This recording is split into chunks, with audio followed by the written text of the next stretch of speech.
In the 60s, when the movement started, 60s and 70s, in America, drug dealing and prostitution and meat eating were all sky high.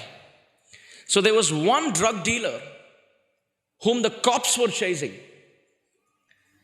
And he was escaping the cops and running helter-skelter, pillar post. And as he was running, he saw on the street a Hare Krishna party, chanting kirtan party. So he thought, this is a good life-saving mechanism.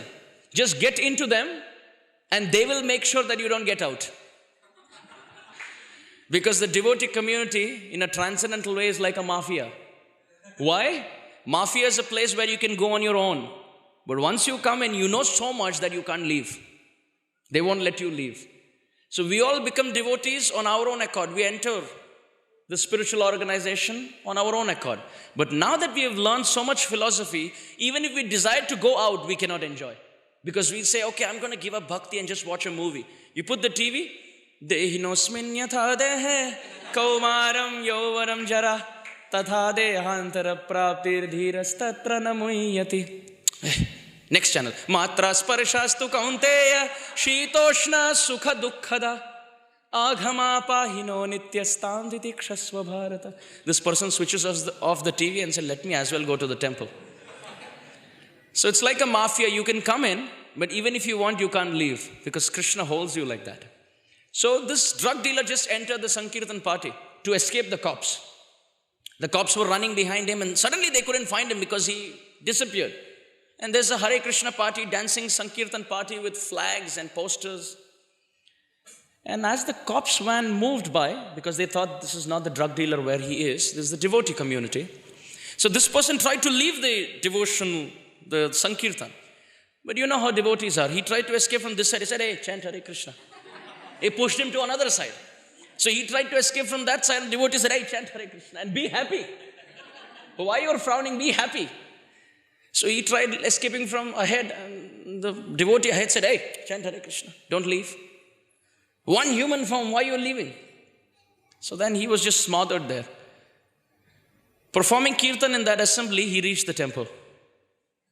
Now the cops were a little suspicious. They thought maybe he escaped in. So the cops van, the police van was standing outside the temple.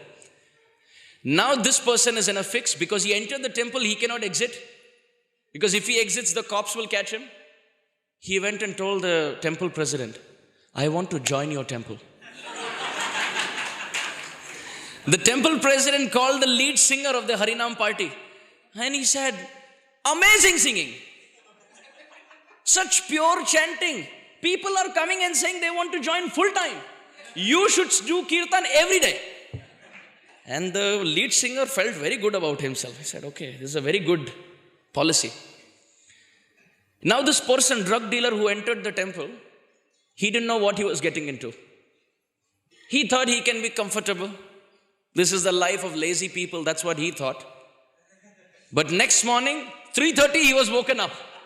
Hey, Jiva Jago, Gaura Chandra Bole. I'm not saying Gaura Chandra is saying. Our drug dealer is thinking, who's this Gaura Chandra?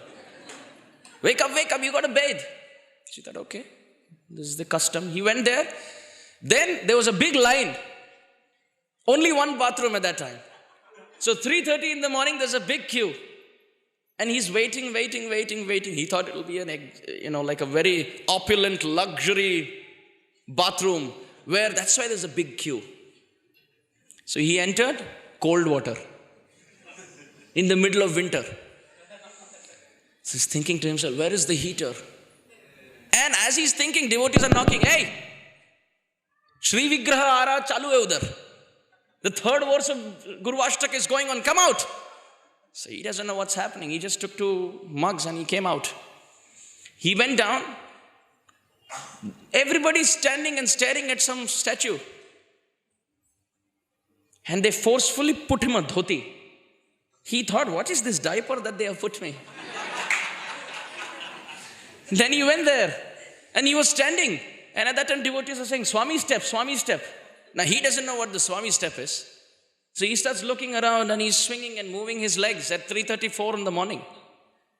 Then he thought, after this, they'll let me go to sleep. This got over, Narasimha Arati.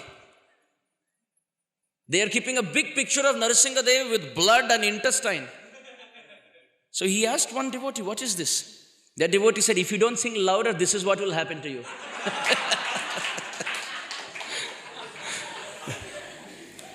He said, the last devotee didn't sing loudly in our temple, so he's there on the lap on that picture. So you better sing loudly. So this person started singing loudly. Then he thought they'll let him go. After that, everybody starts circumambulating a plant. At 5 o'clock in the morning, what is this? And everybody's walking one after another, after another, after another. Some were doing 11 parikramas also. So he asked someone, how many rounds to do? The devotee said, till the time you don't faint, keep doing. So he continued doing. Then he thought, finally I'll get to sleep. But the actual challenge began after that. The japa time began. So everybody picked up their beads and put it in the bead bag and put one finger out. And chanting like this. And wherever he's looking, everybody is doing this. No, it's you. And he starts thinking, maybe they know that I'm the criminal. I am the drug dealer. It's you. Yes, it's you. Everybody knows it's you. So he asked one person, what is this? And, why are they all pointing towards me? And the devotee said, because you're the only one not chanting. They're all pointing, he's the one. So you better start chanting. They gave him beads, gave him a bag. Now he thought chanting on the beads is all too much now. He has no clue what this culture is. So he said, let me do it but not do it. He kept the beads aside, put his hand into the empty bead bag with his finger coming out. And he also starts walking. No, it's not me, it's you.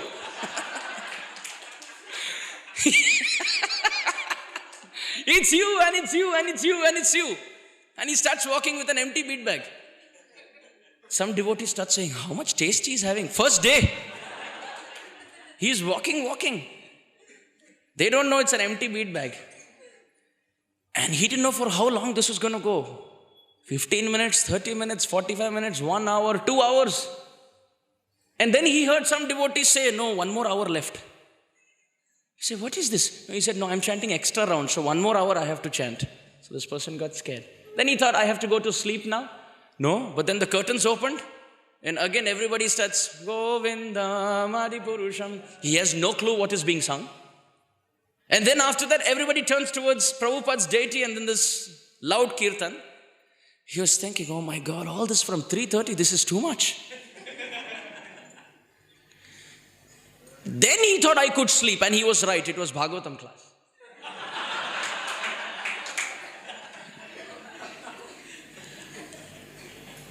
Why are you looking at me like this?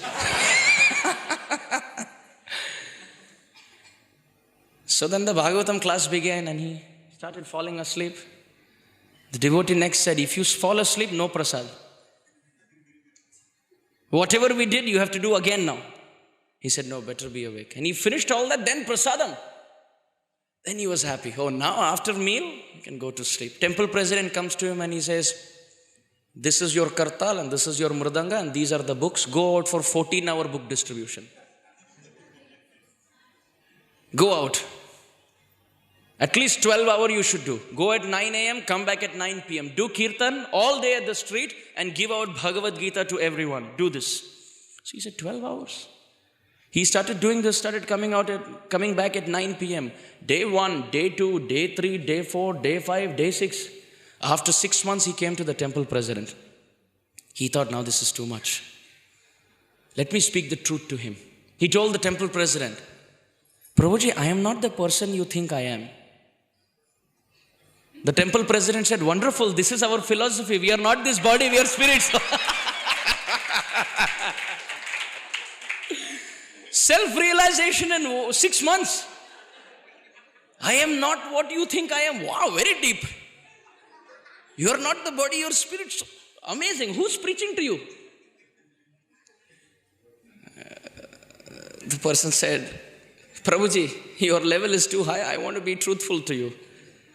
Said, I'm a drug dealer and this is my story. I wanted to escape the cops and I got into the kirtan and that's how I came to the temple, fearing the cops, and now it's getting too much for me.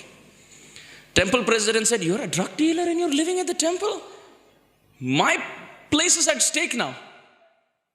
Why do you want to be here? The drug dealer said, I want to surrender to Krishna. Temple president said, before surrendering to Krishna, first you surrender to the cops. Surrender to the police. So the temple president called the police came, took him. Then there was a court case on him. They put him on the witness box and started asking him questions. The police came. The judge started asking, so what do you do? He said, I wake up at 3 o'clock in the morning. Then what do you do? I stand in the queue. Then what do you do? I take a cold water bath with knocks on the door. Then what do you do? I do the same step for 30 minutes. Then what do you do? Walk around a plant till I faint. Then what do you do? I walk with an empty bag without beads for 2 hours. Then what do you do? I forcefully give up sleep and sit in a boring class. Then what do you do? I honor prasadam and walk on the street for 12 hours a day. The judge told the cops, chhod do isko. Let him go. Cops said, we have struggled so much to catch him. Why do you want him to go? The judge said, his life is more miserable than the prisoners inside. Inside they're better. He is struggling more. Jaane do bichare ko. He has struggled enough for 6 months. We'll forgive him. So this person came back to the temple, joined the temple, became initiated, and now he is one of our ISKCON leaders.